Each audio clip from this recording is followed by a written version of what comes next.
Hello everyone, I have just read chapter 15 of the last of the Jedi Tangled Web. So, Ferris and Clive have gone to an apartment to try and find Quintus, this Quintus Farrell. And Ferris is they're considering how do they get into the apartment. And Clive asks, can't we just knock? And Ferris says, they'll have an escape plan. We'll need to break in. Can you do it? And very humorously, given how he was described back in the last book, Clive says, what do you take me for, a thief? I can't do that. Which is funny, because in Death on Naboo, he and Trevor stole a speeder to chase Malorum. And Ferris thinks so, of course, the two thieves stole a speeder.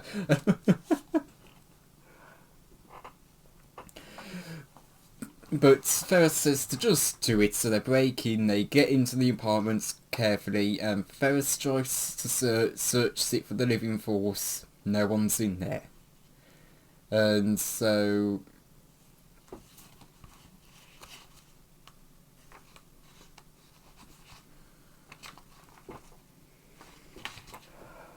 Hold on. And so Ferris looks to the unfinished tower, and he makes his way out, and they make their way over. He specifically is looking for footprints of a child, and he eventually finds them. And while they do sometimes cut in and cut out, they go all the way up to the last partially completed floor. And they listen into the three apartments that are finished, and they hear talking, and they go in and so Clive breaks that entry, and they go in, and they're hearing a mother and a child having a conversation, and talking about their lessons, and that's when the mother sees them, and she asks who they are, and she reaches for a blaster. Ferris says not to do that, and he realises that the mother looks familiar.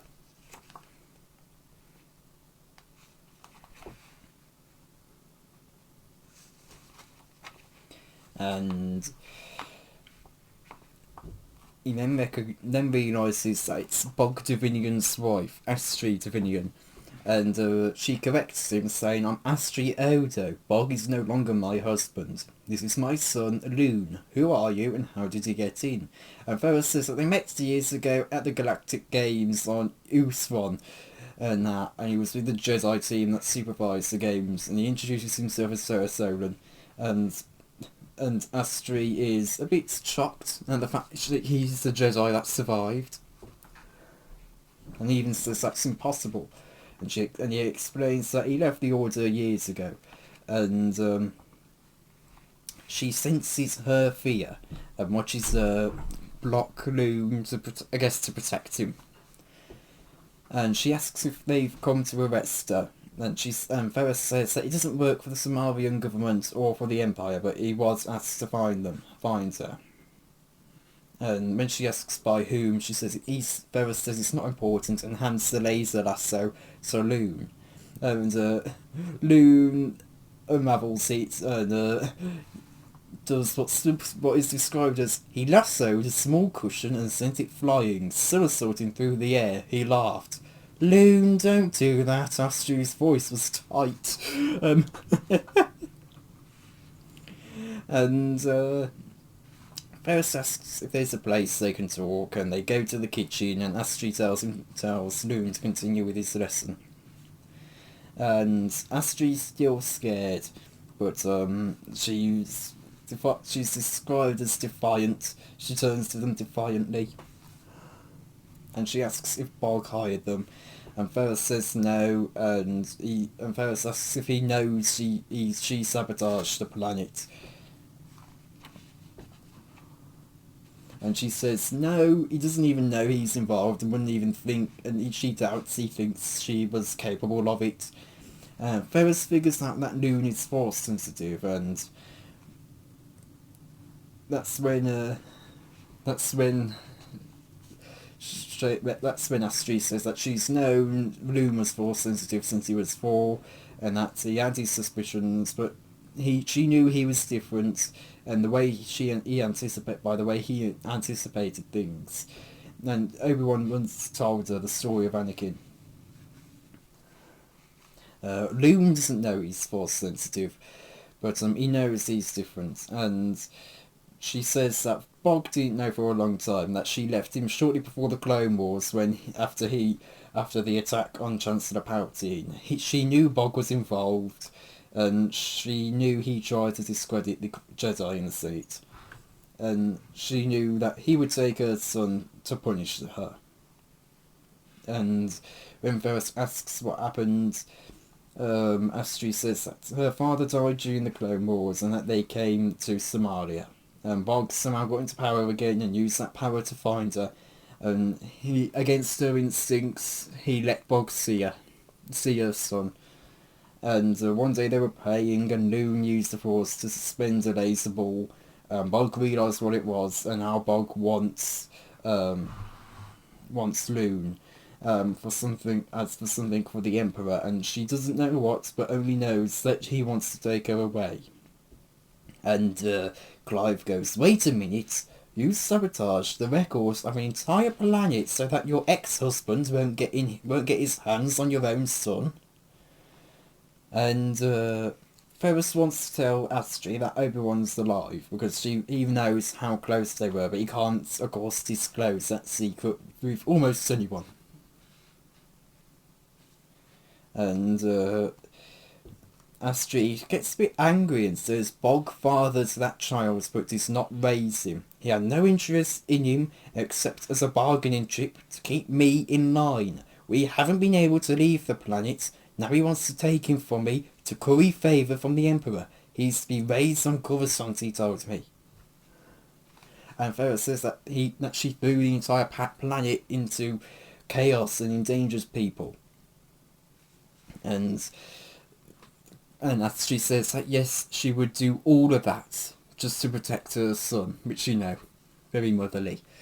And Ferris is having to debate with himself what to do, because of course he's thinking, how could he sacrifice Loon? Astrid didn't know the Emperor was a Sith. If she knew that, she would fight even harder. If he turned them in, Loon would be raised with evil.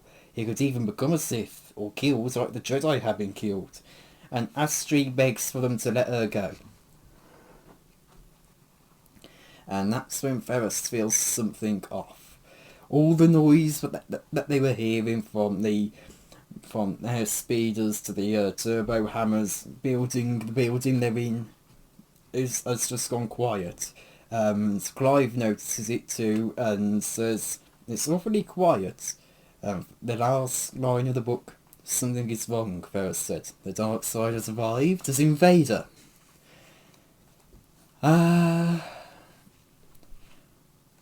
I think this would have hit a bit harder for me if I read Jedi Quest. But again, I had no idea of Jedi Quest's existence until I was about halfway through the Last of the Jedi, the Desperate Mission.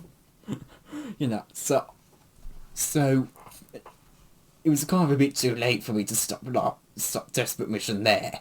And so I've kind of had to go full force, and it's definitely way too late now. I'm almost halfway through the series of The Last of the Jedi. Maybe Jedi Quest will be something I can read late another time. Maybe I'll mind at just making my way backwards through the Jude Watson books. But I'm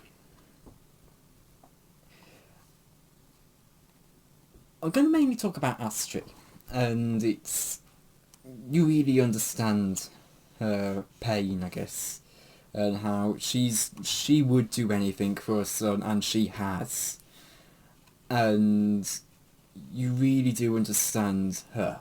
Of course, you can understand that how she feels, and I suppose it's one of those moments where Ferris being raised by the Jedi is helped by this scene, because of course he never had that connection with his parents. He was taken, of course, when he was very young. So he never had that connection with his parents and wouldn't understand how much they would sacrifice for him. I do find it a bit odd that Clive said that, but again, we don't know a whole lot about Clive's past in general, aside from that he was a double agent, so we mainly know more about his adult life than we do his childhood, at least at this moment. You never know, maybe we'll get a huge lore drop from it about his childhood as we go on, but, you know, I think, at least with him, it feels like he would be a bit more likely to understand than Ferris, but, you know.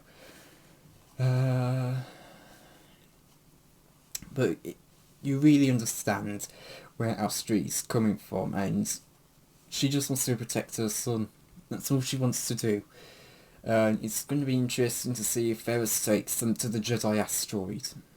And, you know, it's good Ferris got that tag off his boot, that sensor tag, because otherwise, you know, they have led them straight to the Jedi asteroid. I know it gets destroyed in Reckoning, but... So, yeah, it's also going to be interesting to see what happens now that Vader is on Somalia. How is Ferris going to take? Is Ferris going to bring Astri and Loon to safety? I think that's what he will wind up doing. I don't think he will bring them to safety, away from Bog and all the people that will want them, and again still try to fix the bug. Maybe act like stepping out of line, pretend that he dealt with the saboteur himself, give him a bit of cover. So that's some of my predictions, but it's going to be interesting to see what Ferris does do. And the little interaction between Ferris and Clive at the beginning was again funny. Let me see if I can read it because I can't paraphrase it. "Why don't we just knock?" Clive asked in a whisper. "Now have an exit plan," Ferris said, disagreeing. "Can't you break in?" "I'm insulted. I'm not a thief. Do you really think I can break a security door?" "Just do it." "All right." Clive reached into the pocket of his tunic. He withdrew a small fusion cutter, a coin, and a sharpened piece of plastoid. He went over the security keypads with the items. Within seconds, the door clicked open. And again, I just found that line so funny because of how Ferris described Clive in Death on the Bill. You know, when he sees him and Trevor in a speeder, and he just thinks, "Oh, of course, the two thieves have stolen a speeder." But yeah, I think that's about it for this chapter. I don't have a whole lot to say. So yeah. Yeah, I don't have anything else to say, so I think it'll be interesting to see what happens next. So thank you all for watching, and goodbye. Hello, I've just read chapter 16 of The Last of the Jedi, The Tangled Web. So, wait, did I say 16? Yeah, 16. So, I'm going to cover a couple of things first. If I didn't make it clear, Astri is the one who was impersonating Quintus Farrell. And secondly, something I've been meaning to say since the courtroom chapter. I think that was chapter 12. I forgot to say, for some reason I keep imagining Rome as Jason Isaacs in Harry Potter as, what was it, Lucius Malfoy? I've not watched the films, but I've seen him in costume. I've seen photos of him as Lucius Malfoy, and for some reason, whenever I picture Rome, I picture him as Jason Isaacs with the shoulder length black hair and green eyes, as he's described as. And for some reason, once I heard that description, my mind just went straight to Jason Isaacs as Lucius Malfoy was. So, for some reason, I just can't get the image of that out of my head, and every time I picture him, it's just Jason Isaacs. So, but anyway, on to the topic of this chapter, chapter 16. So, again, having sensed the dark side, Ferris uses the Ferris uses the Force to make leaps down the stairs and get to the bottom. I'm fairly sure that's what he was doing, wasn't it?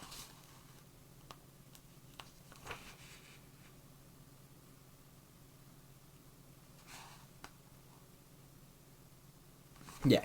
And he's starting to feel the dark side kind of start to cloud the building. And he has no doubt that and he starts to worry that there's a Sith nearby. And he gets towards the lobby, he cracks open the door, and he looks out, and he sees a Prowler droid, and the droid flies over, and it lands near Darth Vader. And Vader's talk is giving orders to the stormtroopers and other androids, and Ferris uses the Force to leap his way back up into Astri's apartment, going, as it's described, leaping up faster than any turbo lift could. And Clive and Astri are still in the kitchen, and Ferris says that Darth Vader's here, and they're conducting a house-to-house search. And Astri says, but there's hundreds of apartments here. It's going to take him a while. And Ferris says, but this is Darth Vader, it won't take him long at all. But they're going to be starting with the what was it? What was the specific wording? I've gone too far back.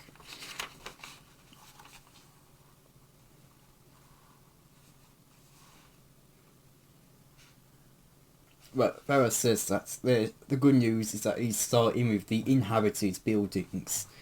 And he says that it's Darth Vader. He's directing the door-to-door search. Stormtroopers are guarding the exits, and droids are conducting the search and entering the hangars. There looks to be at least 15 or 20 Prowlers too.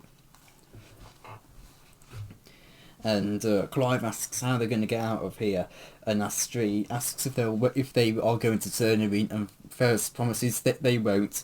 Ferris is trying hard not to think about Rowan and just has to hope he's freed, because again, he hasn't been told yet if he's been freed. And Astri says if they get to the Tower 1 hangar, she has the Star Cruiser there. And Clive says that the droids will be all over the hangars, and if they get out the front, the stormtroopers will get us. And Astri says, there is always a way, Astri said. Ferris looks at her, surprised. That's what Obi-Wan used to say. He was my friend too, she said, with a sad smile. And that's how we end off the chapter. So again, not really a whole lot to talk about here, but it's gonna be interesting. Gonna be interesting to see just how they get out of this one. Especially with Darth Vader there, and they're completely surrounded. And it's going to be interesting to see if even Loon, what was it, Loon Divinian? I think that was his name, Loon. It's going to be interesting to see if Loon gets out of this with Ferris, Clive and Astri. Because I have a feeling like they'll sort of escape. They'll almost escape or something.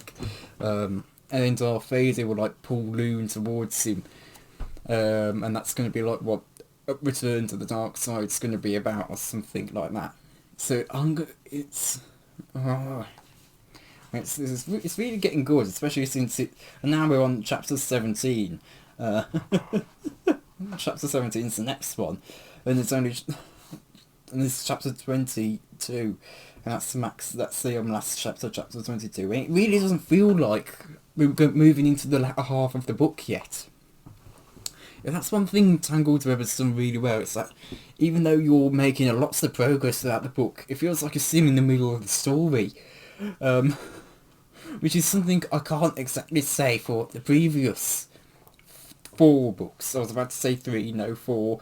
It felt like, at least in the first 4 books, it felt like they had a secluded story that was able to branch out, had an overarching storyline, but the story was pretty much secluded in there. Here, it doesn't actually feel like there's been a lot of progress made at all. And I don't quite know why. Because I'm fairly sure the Samaria storyline is only for a Tangled Web. Maybe it branches out into Return to the Dark Side. So, yeah, it's gonna be very, very interesting. really, really interesting to see just where this all leads to. Do I have anything else to say? I don't really have a whole lot to say because, yeah, it's. I think maybe one of the things I mentioned in last chapter was that unlike how Ferris didn't click with with the parent love. I'm not too sure how I feel about that now. I know I was talking about last chapter, but I don't really have a whole lot to say on this chapter because again it's just so short. But I'm not too sure how I feel about that now. On the one hand, I can kind of understand that yes, he would feel that way. But on the other hand, he's been taking care of Trevor. It feels like, well, maybe he's kind of had to take on the parental role of Trevor.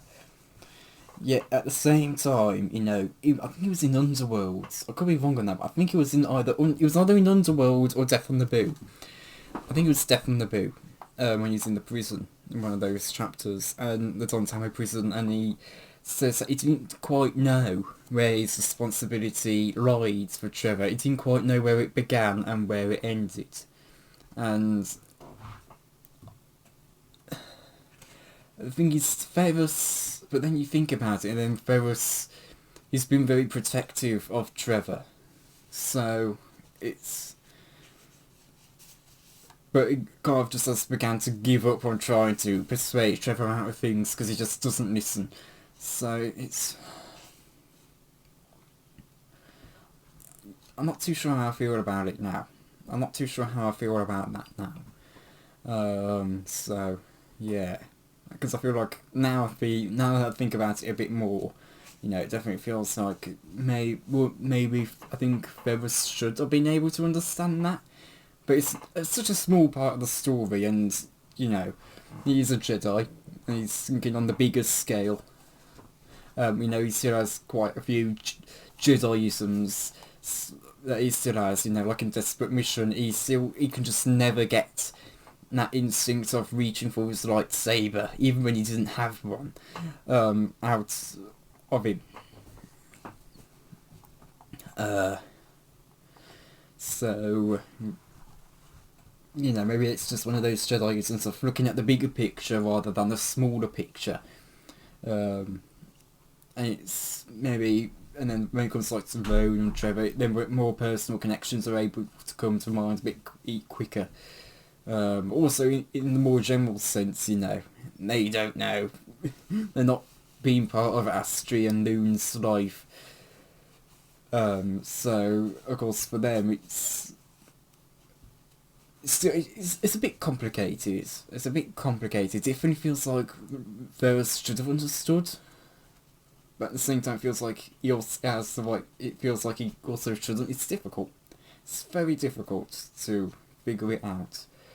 But yeah. Anyway, if there's anything I'm looking forward to, again, gonna be curious to see how Clive, Ferris, and Astri and Loon get out of this one. Especially because the next chapter is about Olian and Trevor and Solace and Roan and Dona, and it's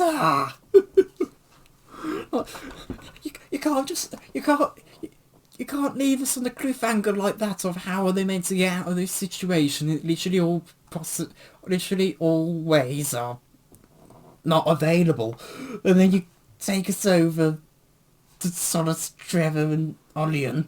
You can't do that. You can't do it. You can't. What about Keats and Curran? What about them? Like, I know Sano Solo's gone to try and hide his tracks and find the true justice, but what about Keats and Curran? Where are they now? What are they up to? Anyway, I think that's gonna end off this chapter. This review, sorry. So, thank you all for watching, and goodbye. Hello everyone, I have just read chapter 17 of the last of the Jedi Tangled Web. So, I was a bit frustrated at the fact that we had left on such a big cliffhanger, and then we were going to Solace and Olian and Trevor. So, it seems like Roan and Dona have been completely forgotten about. I don't even know if they're out with them. But Orion's saying bad news, we can't contact Ferris because Solo will pick up the communication. They know that they've been hijacked, and that kind of caught me off guard because I don't think they know about Solo being part of the oh no, they do. I just went back. The stupidest pet project is in it. Yeah, okay, never mind, they do now, I completely forgot. So, and Orion says that they can change, what was it? He says, Solo says that they're closest to Somalia and they can just go there, and Orion says that it's closer, everything but Imperial traffic, and she goes, we are Imperial traffic, because again they're in the True Justice. And Orion says that he has no doubt that they know they've hijacked the ship, and that he can change the ID profile and hope for the best. And Soros says to change it to an Imperial diplomatic ship. And so Soros and Trevor go to find some uniforms. And quickly everyone puts them on. Again, Ronan and Donor aren't mentioned at all in this chapter, so I have no idea if they're even present in this.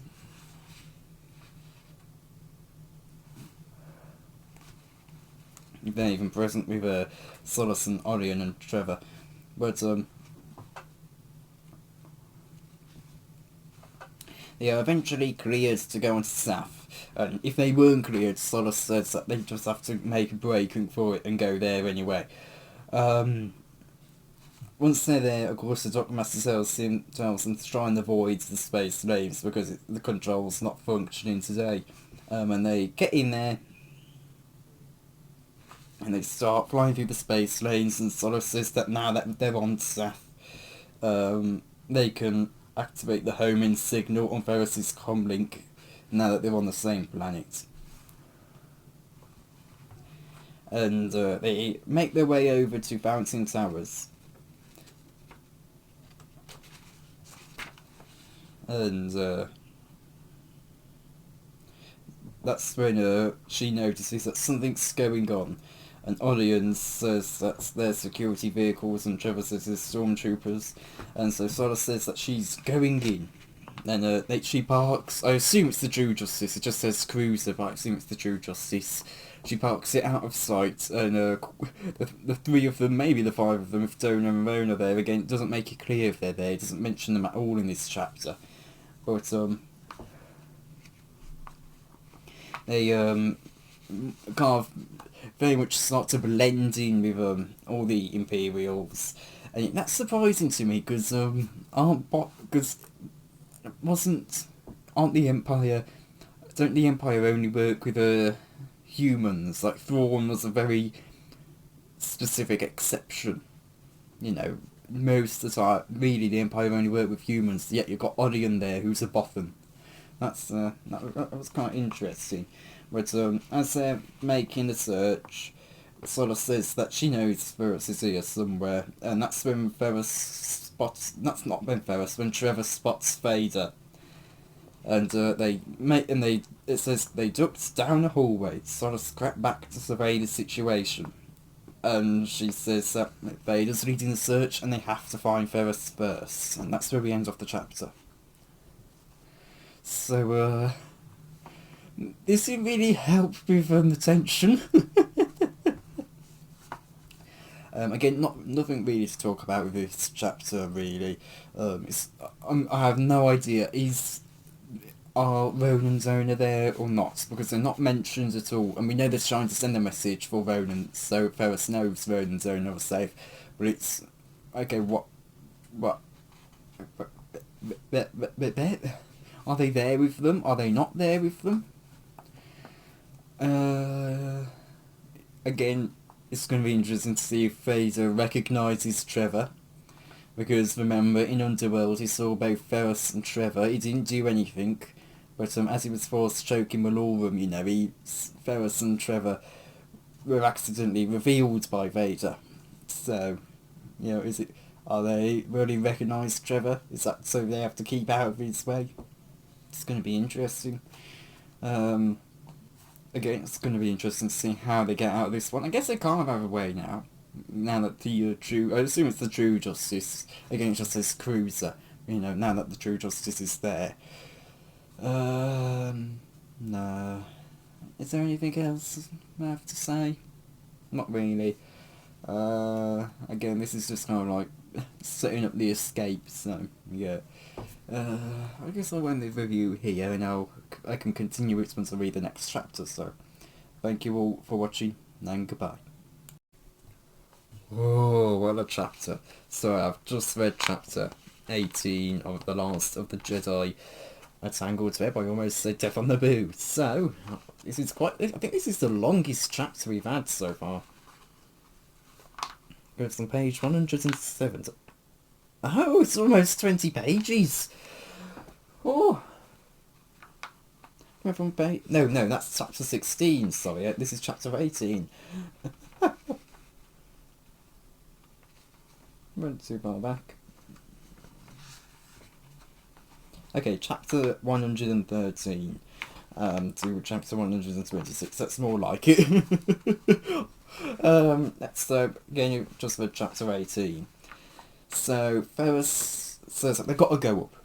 They need to escape, and their only way is to go up. And Astrid says there's no way to go up. There's just beams up there, and there's no access to the hangar. Ferris says that's where they got to go, and they just have to figure out a way to get across to the hangar. He asks if Loon can make it, and Astrid protests, saying he's just a boy. But Loon, who's now in the doorway, says that he can make it. And Astrid softens and goes, "No, I know you can." And again, Loon looks more mature than his years. And as they start to leave and make their way, they hear a rapid knocking at the door. And Clive and Astrid reach for their blasters, but Ferris just smiles, knowing what the knock is. And that's when he opens the door, and there's Solace, Trevor, Olion, and Ronan Donor. So Ronan and Donor are with them. The last chapter did not make it very clear as to whether Ronan and Donor were even present. They're not mentioned at all, but they are. And Ferris and Roan do their special greeting. They grab each other's upper arms, and Ferris goes, "You're free." And Rowan tells him thanks to your friends. And Sora says that they couldn't contact him from the ship, so they thought they'd drop by. And she assumes that he knows Vader's downstairs. And Ferris says, "I decided to wait before I said hello to him." And that's when Astrid and Ferris quickly catches him up on who Astrid is and what they have to do. And Soros asks if they can all fit in Astrid's cruiser, and Astrid says it will be a squeeze, but they can manage it. And Soros says, "Since we're wearing Imperial uniforms, we might be able to leave with extra passengers," Soros said. "We've got an Imperial ship waiting at the spaceport, but there's no telling when they'll double-check our landing docks." And Astrid looks relieved, because again, her cruiser doesn't have a hyperdrive, as we were told. And she says that solves the problem of how to get out of the planetary atmosphere, and also says that they'll blast Somalian ships with no question, but everyone's obeyed the order to stay on world. And Solos is a bit suspicious and thinks she hasn't told them everything. And she admits that the people of Somalia aren't in danger, and that she acted with the permission of Aaron Larker, the Prime Minister. And this came to a shock to me. I do think it maybe would have hit a bit harder if we knew more about Aaron Larker in this book. Don't know if he's appeared in anything else. Actually, has he? Aaron Larker.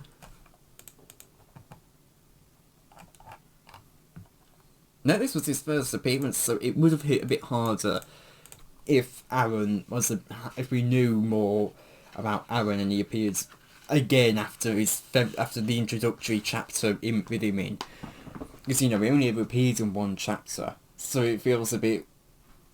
So it does feel like a bit of a cheap reveal, but, it's alright. And she says that she acted with the permission of Aaron Larker, and Clive goes, "The Prime Minister of Somalia?" And she explains that Larker was the one who made the plan to sabotage the data system, and that the Med records are completely fine, and they transported them to the hospitals and doctors. And she explains that Margaret hired her to do it. Ever since she left Bog, she made a living as a programmer, and Ferris compliments her skills and says that she's one of the best writers he's found. And which is just a slang for talented computer code expert. And Astrid goes on to continue saying that she took the job because she wanted to help, and also she wanted to disappear, and that was one of her conditions, that she could wipe her and Noon's identity and records on the Sumerian system. She hoped to take off right after, but she got delayed, and then the Empire acted so fast. And Ferris asks, why did Larka do it? And she says that he knows what the Empire was up to. He knows that the Empire were intending to take over Somalia. And so he decides to break down the system in order to give Sathans time to form a resistance cell. And says that when the systems come back up, some records will be gone, such as who fought on the side of the Republic in the Clone Wars, or who criticised Emperor Palpatine when he was still a Chancellor. They'll have to start from scratch to find their enemies. And that was, this whole thing, I was not expecting it to be that deep, but it was. And so it says that they've had enough talking, they've got to make a move. And Astrid says that they're ready, and Ferris says that they're going to have to saloon, they're going to have to walk on the beam that's very high. But, and the voice, and of course Saloon says, I have good balance. And Ferris says, I'm sure you do. When we're up there, I want you to try something. Trust your feelings. Try not to think, only feel. Let the air help you. And Astrid tries to say what he means is, and then Loon says, I know what he means. And Ferris nods, and Loon nods, and Ferris nods back. And he knows there's a connection between them that was fueled by the Force, and that someday he hopes Loon will know what that meant. And they go out into the hallway, and there's two Prowler droids there, and Solas and Ferris quickly slice them down as they smash through the window, but they had enough time to transmit their location. So they make a dash to the stairs, they get up on top, and he and Solas then start, and they all get onto a beam, and he and Solas start to concentrate with using the Force, and they lift the beam, and it's actually...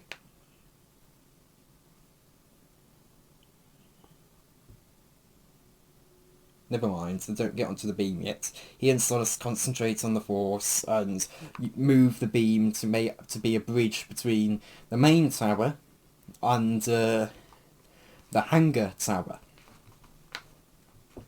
And as he's doing it, and this is how it's described. He and Solas concentrated the Force. This was a difficult task for any Jedi, especially one who had never achieved Master status. To lift a heavy object in the air using only the Force took great concentration. No, Ferris told himself, remembering the lessons of Yoda. Not concentration, belief. Of course they move it to make a bridge. And it's hundreds of kilometres in the air with no railing, but it is a bridge. And Ferris says to Solas that she needs to lead Astrid and Loon over. And so Astrid and Loon balance on the beam, and the wind blows, and it pushes Loon's hair into his face. But he says, I'm letting the air help me. And Ferris says that you can do it. And they make their way over. And Loon is described as making his way over in such a way that it just seemed like a casual walk in the park on a sunny day. And Clive just thinks, no, I've seen true courage. Ferris agrees, and he turns to see Clive watching Astrid, and that's when Ferris says, your turn, Trevor. And this was the line where I finally figured out who Clive reminded me of, and it was the Doctor Who character, and he hasn't appeared much outside of the first 4 series of the revival. I think he appeared only one more time in the Jodie Whittaker era, but it's Captain Jack Harkness. That's who Clive is reminding me of. Because Captain Jack Harkness, he has a lot of charm, and Clive is the exact same here. And as it says, Clive crooked an arm for Donor. I'll escort you to the beam, madam. Donor nodded. Don't worry about me. I live on a mountain. I can do it. But the thing is, this book, I'm fairly... No, it would have come out. It would have came out after the revival. I'm thinking of Jedi Quest. But anyway, Trevor, Donor and Clive start across the beam. Roan is waiting with Ferris. Orion's not mentioned going across for some reason. He's there, but he's not mentioned at all. And then he just appears on the other side. So that kind of threw me, but... Anyway, they start across the beam, and that's when Ferris and Solace become alert to two prowlers that streak towards the beam. Donor ducks to try and avoid it, but she almost loses her balance, but Clive grabs her arm in time, and Ferris says to Roan to not move, and both both Ferris and Solace leap through the air, slice down the two prowlers, and they land on the beam. And Roan shouts out for Ferris, because now it's being attacked by spider droids, and this is the kind of first of the Clone Wars stuff that we have in this chapter. And Ferris leaps over and takes out the two droids, and he sees that Clive, Donor, and Trevor, and I assume Solace, are now over to the other side. For some reason, again, Orion's not mentioned at all. Orion hasn't been mentioned at all in this part of the book. He hasn't been mentioned since he was at the door. So, but once Ferris slices them down, Roan says, "I'm beginning to like this Jedi business." But anyway, then they start making their way across, and they make their way across. And again, Orion's not mentioned at all, but now he's apparently on the other side. I assume, let's just say Orion went over with Roan and Ferris. Astrid says that her cruiser is 3 levels down and that the ramps are at each end. So they move down the ramps and they can't risk taking the turbo lift. And once they're almost down the ramp, that's when they hear a squad of stormtroopers heading up. And they can't retreat now, they're almost down the ramp, it's too late. And the commander gives the order to fire, and the troopers have spotted them already, so Ferris and Solace charge forward with their lightsabers. And Roan and Orion stay behind, firing their blaster, and Clive and Astrid put themselves in the way, put themselves in front of Donor, Trevor and Loon. Again with Donor. She seemed like such a battle-ready character in the Desperate Mission, you know. Ferris knew that she always kept a blaster strapped to her chest, you know. That was mentioned in the Desperate Mission. She seems like such a battle-ready character, so it doesn't quite feel right that she's being left behind here, if that makes sense. But anyway, we learn that Ferris again isn't used to fighting with Solace, and her soul surprises him because she's so fluid, and it says, but her fight, she was a loner, and at this point a reluctant Jedi, but her fighting style was as generous as it was aggressive. Her leaps were liquid, and she seemed to be everywhere at once, protecting Ferris and guiding them all downward, even as she vanquished the troopers. Ferris couldn't read her intentions as quickly as he should, but it didn't matter. She read his. She countered his moves, reinforced his strikes, and covered his back. One thing I really do like about Solace is just, you know, you really just see the Jedi Master in her. You really just see how strong she is, and I think she's quite underrated, I think.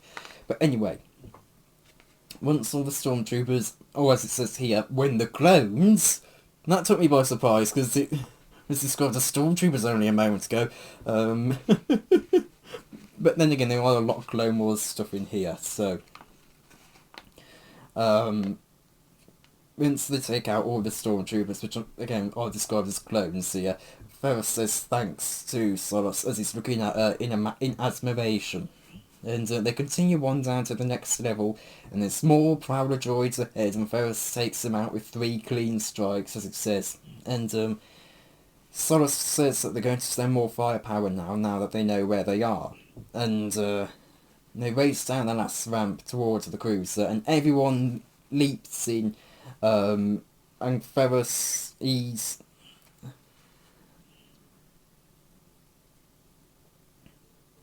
Awesome.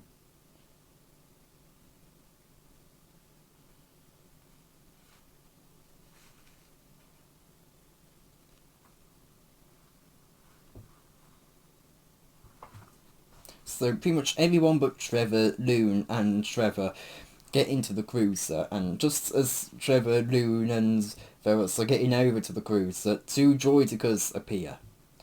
And they start blasting at a load-bearing column, and the roofs and the column falls, and the roof starts to cave, and Ferris grabs Loon and Trevor with each of his hands, and Olion reaches out and yanks Astri inside the craft. And Solus takes off, and Ferris dives for cover as half the level above collapses. And the droidicas continue opening fire. Solus, again, she's getting away from the flying debris, and she's hovering outside while Roan uses laser cannons to blow up one of the droidicas, and then the molten metal hits the other droidica and takes that one out. That's when Ferris sees a Discord missile, which he knows from his service in the Clone Wars. Again, I'm really confused with Ferris and his service in the Clone Wars, because his Jedi Quest stuff happens before the Clone Wars. I checked the dates, they happen before the Clone Wars, I'm fairly sure. But there's a lot of mention of him having service in the Clone Wars, so it's quite tough. So to me, it's a bit tough figuring out where... If you've read Jedi Quest, tell me, do any of those books have mentions of the Clone Wars, like they're taking place in the Clone Wars or not? Or is it just... Or, do they just not take place in the Clone Wars at all? And this is all just stuff Ferris did after he left the Jedi, because it's something I'm quite intrigued with. But anyway, Ferris, he sees this Discord missile which have lots of buzz droids in, and Solus is able to... He warns Solus about it. Solus dives away, but the missile keeps coming, and that's when Loon uses his laser lasso to kind of whack the missile off its trajectory, or whatever the word is. And he doesn't know it, but Ferris knows it, and he's using the Force to change the direction to guide his lasso. And it yanks the missile off course, and it crashes into the side of the hangar. And of course, Solus, she zooms away a bit under fire from even the ground now, and more stormtroopers coming up the ramp. Ferris starts to defend Trevor and Loon with his lightsaber, and he's frantically thinking on what to do. And he knows Solus is circling around trying to avoid fire and get back inside the hangar, but of course the battalion of stormtroopers are between her and Ferris. And that's when Ferris sees an airspeeder, and he leaps onto it and guides Trevor and Loon onto it. He asks Trevor to take the controls, and says and orders him to drive. And Trevor says, "Where to?" And Ferris says, "The roof next door." And so Trevor pushes the engines. They get out, and once they're out of range from the blaster fire and missiles, Ferris takes over, and he goes into the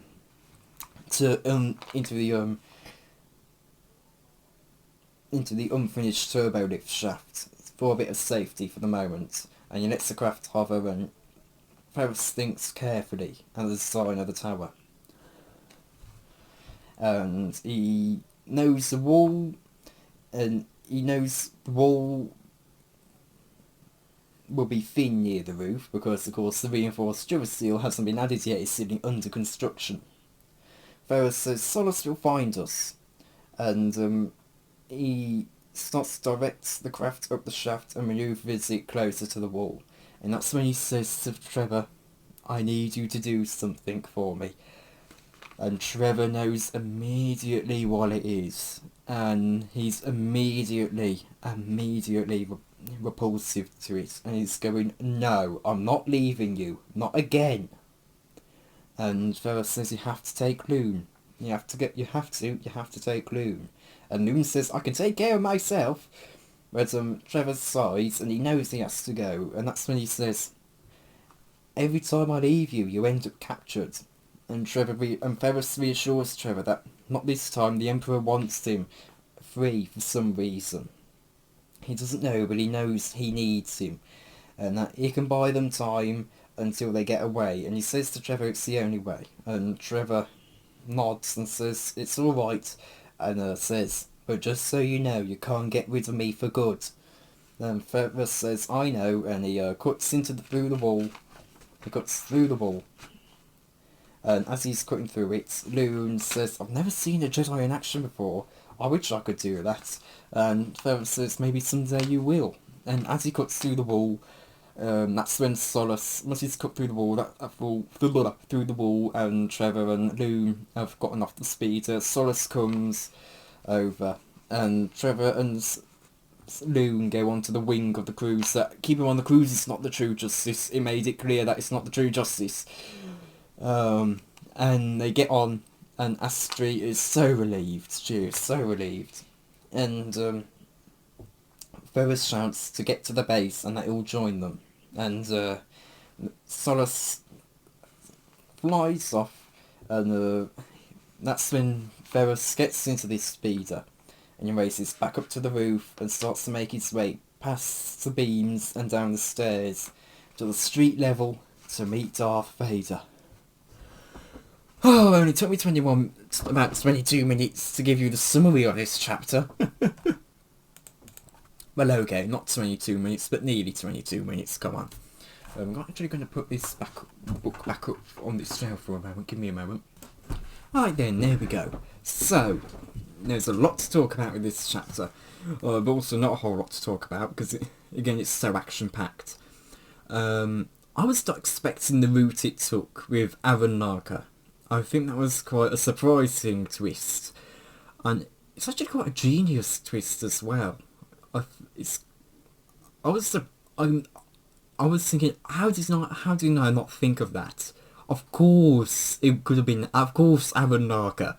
You know, of course it would be. He would know and would be trying to form a resistance cell, but it just didn't click with me. I didn't think it was Aaron for a second, and it was. Yeah, that actually makes a lot of sense. So it's one of those twists where it's so out in plain sight, but it's done in such a way where you just don't have enough information, so it doesn't immediately click.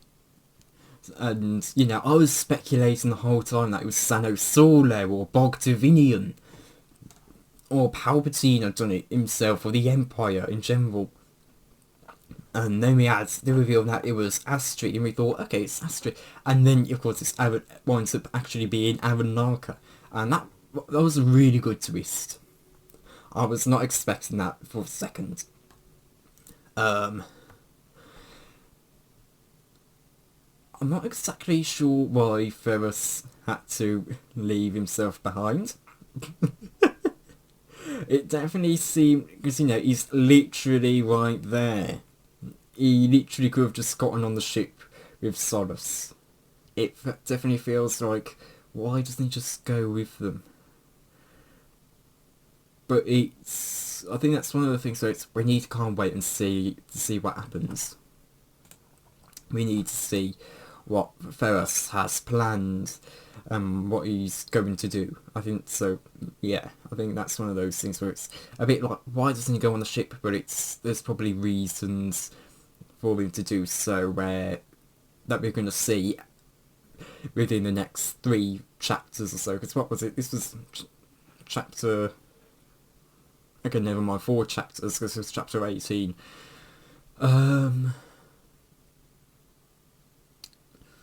Again, you even without it being told to us, you can just kind of feel that pain and that tension that Astrid has, you know. It's never even brought up, but you can really tell that I was thinking the whole time, she's got to be probably furious with Solace the moment she kind of started to leave the hangar, and with Loon still in there, because the droids were coming in and the colonists were coming down, and maybe had a bit of relief when Solace wasn't leaving, but was still under a lot of tension because, of course, it's her boy. It's a baby boy that's under attack, and Ferris is trying to protect him. So that was, you can really kind of feel, even without being told, that. Also, Trevor is really, really being put through it in these books. You know, no, every single time he gets Ferris back, Ferris gets captured again, or leaves him again. Like, I know Ferris was trying to get rid of Trevor at the end of Dark Warning, but I didn't think he would try to get rid of him this many times. No, I'm joking. But,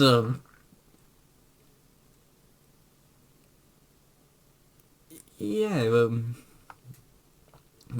again, Orion not being mentioned, crossing the beam, you know, that was kind of, when once Orion was mentioned in the battle against the Stormtroopers in the hangar, it was like, hey, since when did Orion cross the beam? In fact, I completely forgot Orion was there, because I was trying to keep track of, well, are they all there?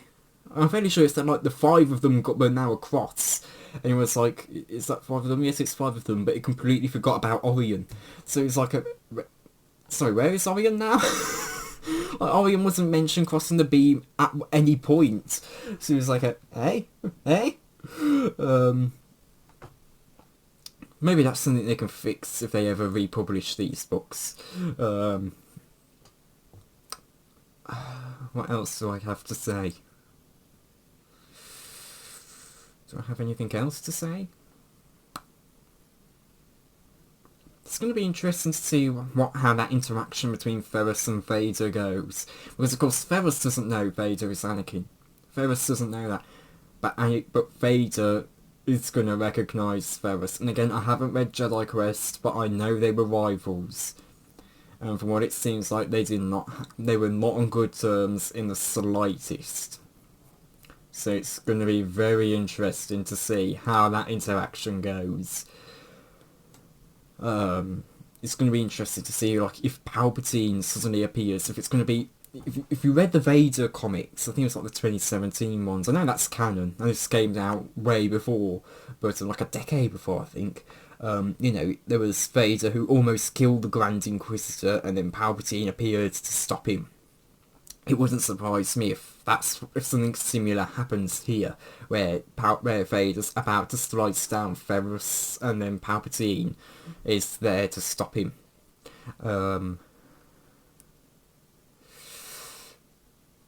It's going to be interesting to see what Ferris has to do, what Ferris is, how Ferris. Well, it's going to be interesting to see what Ferris thinks Palpatine wants him for, and why he wants to go and find out. Because again, it feels like he could have just gone with everyone there, you know. So it's going to be interesting to see how that plays out. Clive, again funny, very Captain Jack-esque. I think this book came out in, it was either 2000, I think it was 2006. Hang on. What was it? July 2006. So, you know, there was definitely enough time for Clive to have some sort of inspiration from Jack. And, you know, Death on Naboo came out in, I think, April of 2026. I think it was that. So, you know, Clive definitely, not 2026, 2006. So Clive definitely could have had enough time to have been inspired by Captain Jack, but you know, I don't think he is.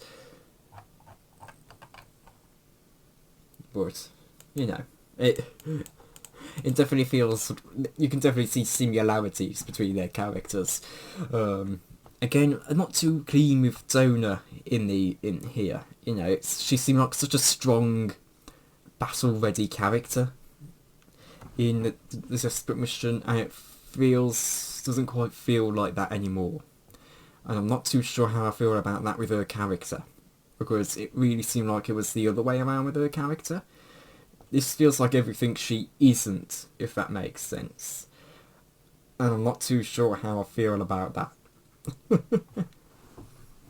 I do think I wish there was maybe a bit more of a reunion between Ferris and Roan. I think it definitely felt a bit underwhelming because it was, you're free, you're a Jedi, your friends can help me, and it was, then we just continued on with the plot. But again, I know they're in a bit of a tough situation, you know, they need to get out of there, and it feels maybe a bit underwhelming, I guess, because now Ferris is going to meet with Darth Vader. He doesn't have the chance to go and have a proper reunion moment with Roan, and it's so sad because I really like Roan, but we have barely seen anything of him, you know, and I really want to see more of Roan. I really want to see what he's like with Ferris. It would have been nice if we had like a standalone book with Ferris and Roan, but it is what it is. Again, Loon, I don't really have a whole lot to say about him, but it's interesting to see that he's got a Force connection going on with he's got a connection going on with Ferris, and how he's using the Force without realising. And the thing is, a lot of people will complain about how people in Star Wars, they use the Force without training, yada yada da. And that's how the Jedi find people with the Force. They unintentionally use it in everyday life. That's how they find people with the Force. There's a lot of the time. So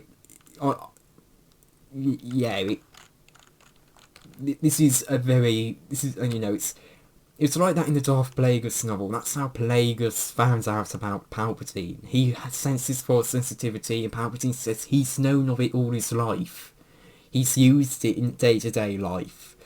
And it's, you know, he killed his parents with the Force without any training, and he used it in incredibly powerful, you know, even if you want to look at canon, you know, you've got Tales of the Jedi with Ahsoka taming the creature. But anyway, what else is there to really talk about with this? I don't know if I have anything else, really. That's all from me. It'll be interesting to see where this goes to. If I have additional thoughts, I'll record an extra little bit. But yeah, thank you all for watching, and goodbye. Hello, I've just read chapter 19 of The Last of the Jedi, A Tangled Web. So, Ferris come face to face with Vader. And, the dark side is incredibly strong, and he feels like he's being engulfed. And he has to put himself together and try to act as normal as he could, and not like he just fought a heated battle. And he says to Vader he thinks they're tracking the same person, and if there is any luck. Vader doesn't answer for a moment before eventually saying that several battalions of droids and troopers have been demolished, and the saboteur has help. And Ferris says, lucky that he came prepared, looking at the army. And Vader says, strange, Captain Cheney reported that the lightsabers were involved. Ferris says that doesn't seem likely, and he's relieved he's hidden his own lightsaber. And Vader doesn't answer, for a moment before asking if he has the saboteur's name, and says, Ferris says it was Quintus Farrell, and Vader says that's an alias, and Ferris says that's all he has, and that the apartment was empty when he got there. All technically true information, technically. Because,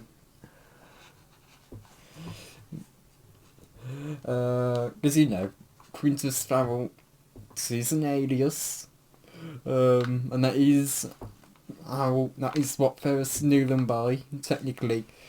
The apartments that he first went to was technically correct. But he also says, Vader then says, it took you a long time to find me, and Ferris says, I was searching, I thought we should work together, and Vader says he works alone. And Ferris knows he couldn't have bested Vader in battle, but he had won this round simply by walking out the door. For some reason, he had the protection of the Emperor. As long as he had that, Vader couldn't touch him. And Ferris knows Vader is angry. He can't quite figure it out, though. He couldn't quite figure out why, but he's angry just by Ferris's presence. And something's going at Ferris's memory. He can't quite figure out what, but something's going at his memory. There's a familiarity about this scene. And it says, he felt there was something he should be able to grasp, but he couldn't. And that's when someone, I assume Captain Janey, calls in and says that a space cruiser has been seen leaving the area. Vader commands for them to go after it. And he says, too late for pursuit, sir. I sent a patrol ship after it. And Vader says to send everything they have. And he says, it doesn't matter, they can't leave the planet. And he gives Ferris one last look and walks off. Not really a whole lot to talk about with this chapter. But it's interesting to see how Ferris is getting that sense of familiarity from Vader. Because we know it's Anakin. And we know that Ferris and Anakin were rivals. But, you know, it's interesting how Ferris is the one getting the familiarity. That's something I wasn't expecting in the slightest. So that's quite interesting. What else is there to talk about? Again, Vader, suspicious, but he's suspicious of Ferris, but yeah. I don't really have anything else to say about this chapter. It's going to be interesting to see how it progresses.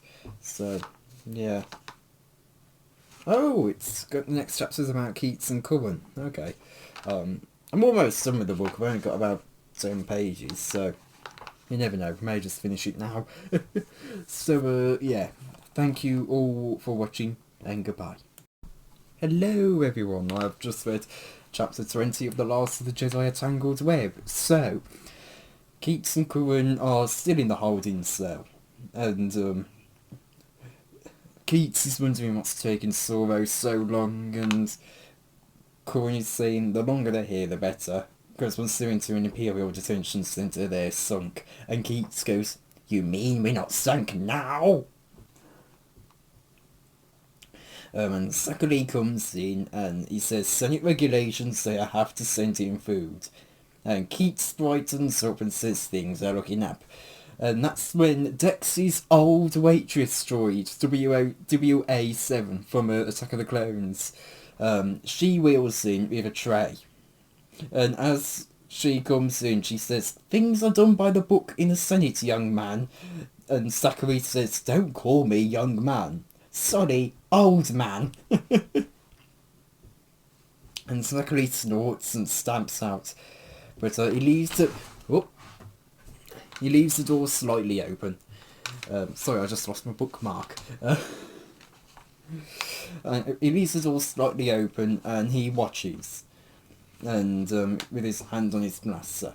And Keats recognises it's WA7, and he says, she'd served him sliders and the slop deck scored a drink at least 100 times. And she places down a tray on the floor next to them. And there's a large pot of liquid, there's 2 mugs, and there's some vegetable turnovers. And she says, enjoy. And Corin says she's not thirsty. She says Corin says he's not thirsty. And WA7 says, oh, you'll like this.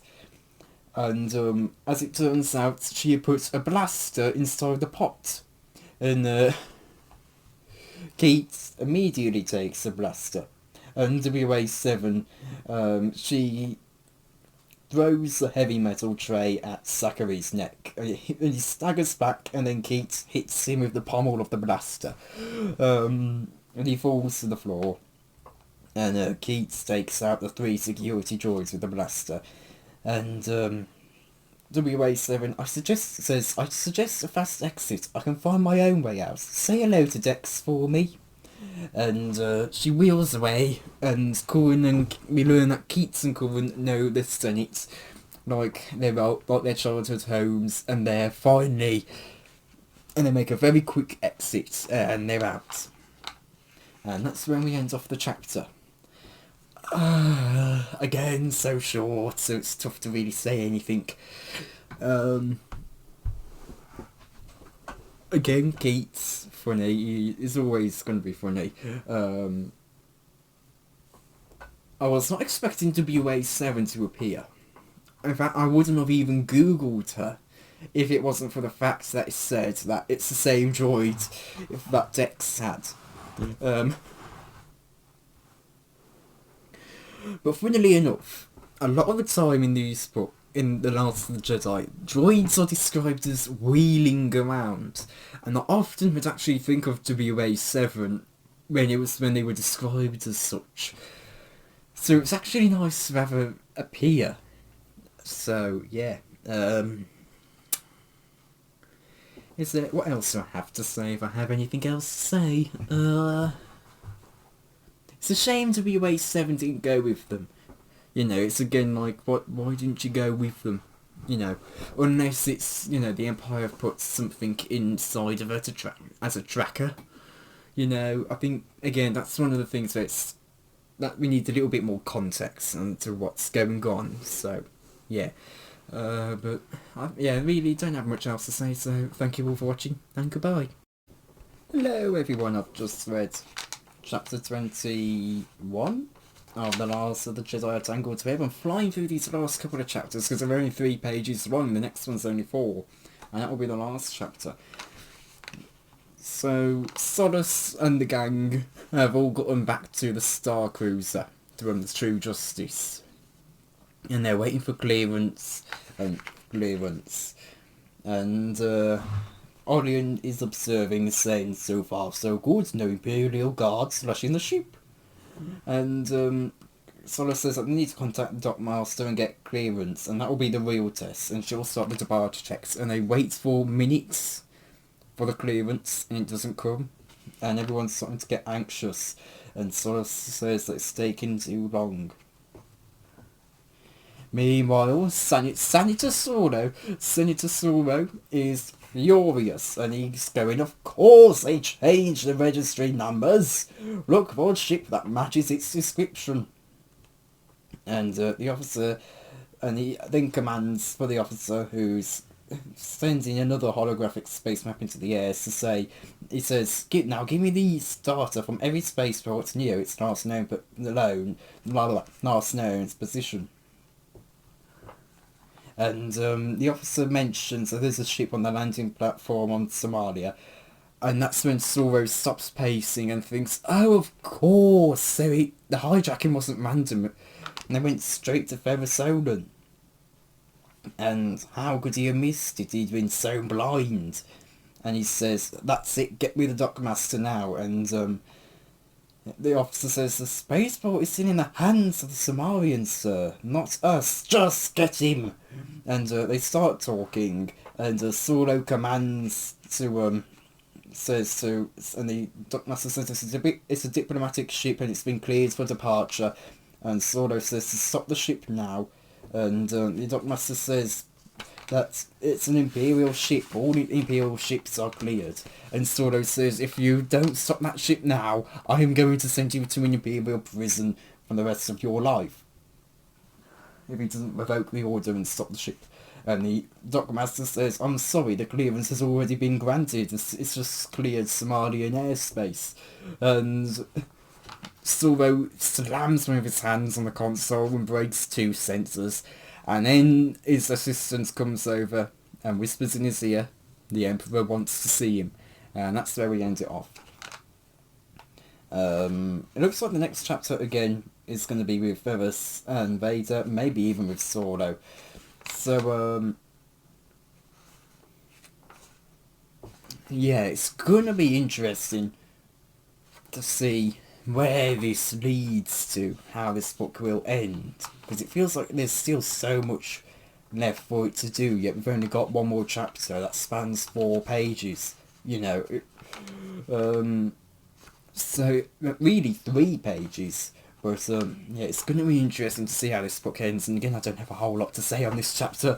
Like with the previous 2, there's just not enough in there to really talk about. But Solo, again, I've talked about how I feel like Solo is just like a senator version of Malorum.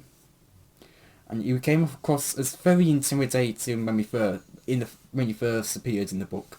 But as it's gone on, it's just becoming less and less intimidating. And I think him getting frustrated here is a sign of that. You know, even with Malorum, even when he got frustrated, you know, it was still intimidating, and, you know, he wasn't trying to get, he didn't like losing his temper.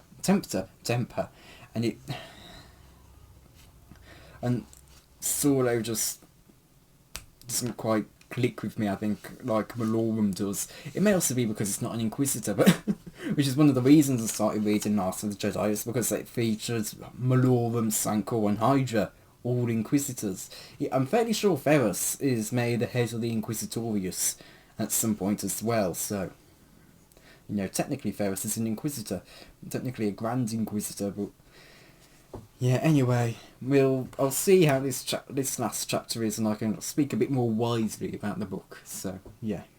Thank you all for watching, and goodbye. Hello. So I've just finished chapter 22 of The Last of the Jedi, A Tangled Web, and in turn, I have finished The Last of the Jedi, A Tangled Web. I'm officially halfway through the series now. So we open this chapter with Vader, who's pretty much leaving the mess of the pursuit and getting into his speeder, and we learn that he had forgotten about Ferris, and that there was something that had happened long ago, and it was a small jealousy that had never blossomed into a real mature hatred, and he would have been happy never to have seen him again. But he thinks, oh, of course, he survived the Clone Wars, he hasn't been a Jedi. And we learn that Vader didn't think of him as a rival, and that he kind of thinks of him as a failure because he never really reached the status of Jedi, and that he thinks he couldn't come close to matching his power. But he wonders why he was here and why his master had employed him, and he thinks there's only one answer. Ferris is one of the few beings in the galaxy who can become a Sith apprentice, and who is capable of being trained and rising to heights of power. And he thinks it's laughable, but he thinks maybe his master doesn't think it laughable. And again, we're reminded that Vader's power has been hampered since he was on Mustafar, and that after everything he endured on Mustafar, and that he can't reach the power of his master. And that was the one thing he and his master knew for certain, that he could never. And that was the unspoken thing between them, the thing that can never change. And he relaxes his hands before clenching them, and he thinks that Ferris isn't a serious threat, and he thinks, but he had won, had he not? The saboteur had escaped. Ferris had aided in that escape. Of that, he had no doubt. Had there been another lightsaber? Had Ferris found another Jedi? And he starts to feel that old jealousy and envy again, but he doesn't try to dismiss it as he now knows how to use it, and that's the thing he really enjoyed about his conversion to the dark side. It eliminated all doubt and gave him sureness.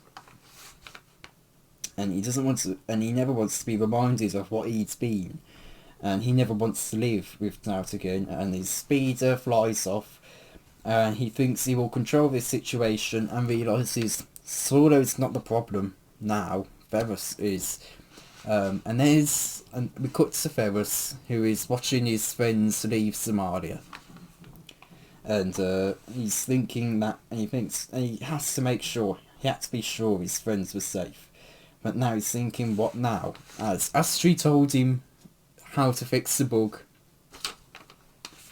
and if Larka gave the okay, the city could be back to normal as early as the next day, as early as tomorrow morning, as it says. Which is funny, because it's the 31st of January, 2 AM 34 minutes, as I'm writing this in the UK, so...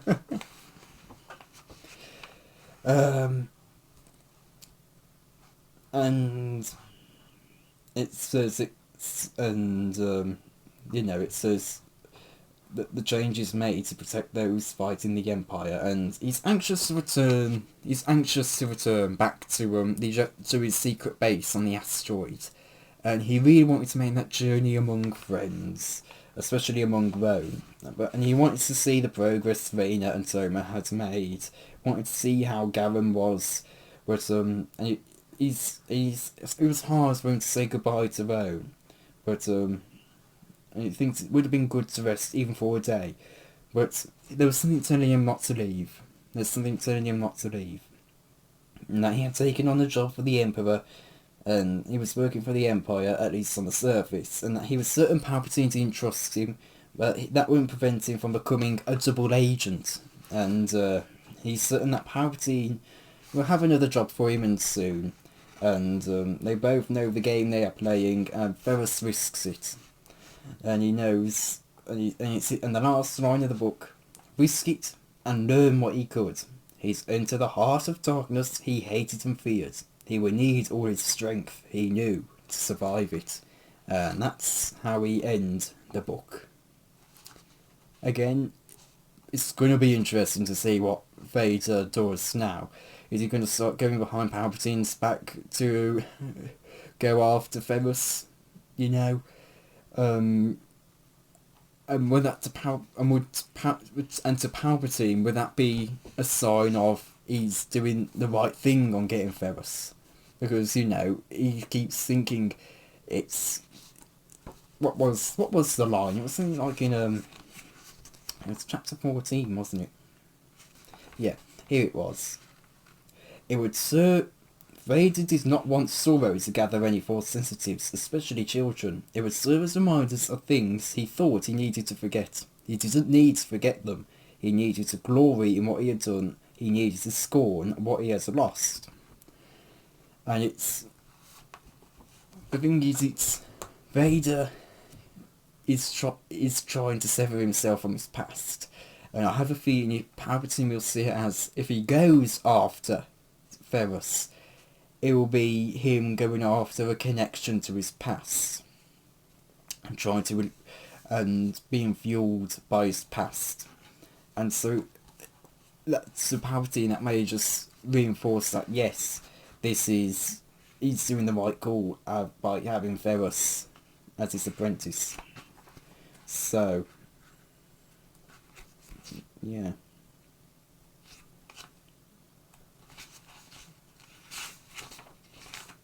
So yeah, it will be quite interesting. So it's going to be interesting to see how that goes on in Return to the Dark Side. I wonder what the return is. Return to the Dark Side. Again, is that something from Jedi Quest? Did Ferrus have a little some Dark Side moments in Jedi Quest? I haven't read Jedi Quest. Again, I didn't even know Jedi Quest existed before I read Star Wars Last of the Jedi. I made that clear before, but comment below if you know. It's going to be interesting to see what Ferrus learns. from being a double agent as well. Now, in general over this book, here's my ranking for the books. I think in my... Oh, okay. At least with the first 4 books, I think The Desperate Mission has gone a little bit ahead of Death on the Boo. And I said Death on the Boo was the best. I think it's back to being Desperate Mission. So, at least with the first 4 books, Desperate Mission, Death on the Boo, Underworld, Dark Warning. But going on the first 5 now, which just means we're adding in a Tangled Web, I'm not entirely sure how I feel.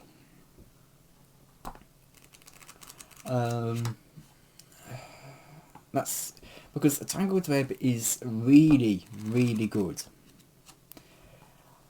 But is it the heights of Underworld's good? Is it the heights of Desperate Mission and Death on the Boo good? And that's the tough thing. Do I like it more than Death on the Boo? Do I like it more than Death on the Boo? I don't think I like it more than Death on the Boo, but I think I like it more than Underworld. So I'm going to go Desperate Mission as my top spot, then Death on the Boo, Tangled Web, Underworld, Dark Warning.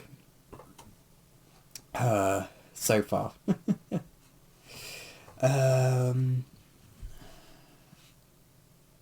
Again, I really enjoyed this book, and it had some really funny moments in it as well. Very funny moments. You know, the courtroom scene especially. You know, that, to me, that was a hilarious moment. That it really... I had to stop reading because I was laughing so much. What else is there that I can talk about here? Again, I wasn't expecting the Aranaka twist. But I don't really have anything else to say, really. If I have anything else to say, I'll bring it up in my next review for Return of the Dark Side.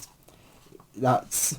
I don't know when I'll start reading that, because I actually haven't got the book up on the shelf yet. I have got the book, but it's not on the shelf yet, and yeah, I have to go and get it alongside. The thing is, the first 5 books came, and then book 9 came, and it's been a bit of a wild ride when it comes to the books, because I think then 7 came, then 10 came, then 8 came, and then 6 just hadn't come for some reason. It just hadn't come yet, and I was almost... And you know, at that point I was on Death on the Boo. I think I was just about to start Death on the Boo, and so then we got the book again, and now we've got the 6th book, I think. So yeah, so moving into the second half of the series now, and it's going to be interesting to see how different it feels. One thing about one thing I think about the covers about the first couple of books, you know, they have a very distinct style, at least on the main covers, and it's on the covers for the next couple of books, you know, they're a bit more realistic on the main covers compared on the main covers, yes. So it's going to be interesting to see how that fares. Again, one thing I think I really is kind of like a signature thing for Last of the Jedi is that the book covers really do really well kind of reflecting the stories, or these scenes from the stories. So it's going to be interesting to see how these different styled covers reflects the style of the stories. So yeah, it's going to be a shame that the golden logo for Last of the Jedi is going to be gone, because I really do like that logo. I think I really do like it. It's like, why did they get rid of it? And once more, why did they change it from The Last of the Jedi to just Last of the Jedi? Like, it's such a pointless change. Was it just because, you know, V's going to be used anyway? Because, you know, I don't know. But I much prefer the golden logo to the blue one that they to the blue white one they went with later. But anyway, that's it for my review of The Last of the Jedi: A Tangled Web. This review will probably come out, and then I'll do the compilation. So, which will probably start coming out by the time I start Return of the Dark Side. So, yeah. But anyway, thank you all for watching, and goodbye.